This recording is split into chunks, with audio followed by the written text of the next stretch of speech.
حضرت عوف بن مالک اشجعی رضی اللہ عنہ سے روایت ہے، انہوں نے فرمایا غزوہ تبوک کے دوران میں رسول اللہ صلی اللہ علیہ وآلہ وسلم کی خدمت میں حاضر ہوا۔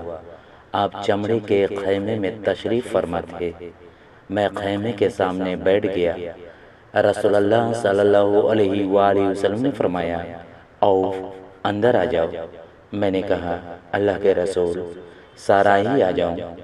آپ نے فرمایا سارے ہی آ جاؤ۔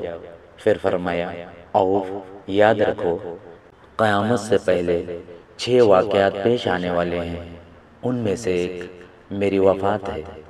یہ سن کر غم اور پریشانی کی وجہ سے میں بولنے کے قابل نہ رہا، ہکا بکا رہ گیا۔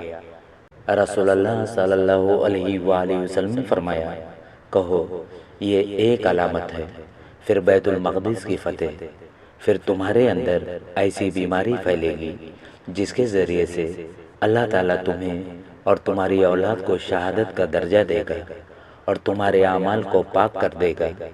پھر تمہارے اندر مال و دولت آ جائے گی، یعنی فراوانی کے باوجود حرص بہت ہوگی، حتیٰ کہ آدمی کو 100 دینار دیے جائیں گے تب بھی وہ ناراض ہوگا۔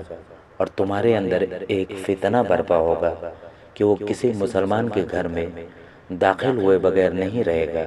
پھر تمہارے درمیان اور بنو اصفر یعنی رومیوں کے درمیان صلح یعنی جنگ بندی ہوگی، وہ تمہیں دھوکہ دیں گے اور 80 جھنڈوں کے ساتھ تمہاری طرف حملہ کرنے کے لیے آئیں گے۔ ہر جھنڈے تلے 12,000 فوجی ہوں گے۔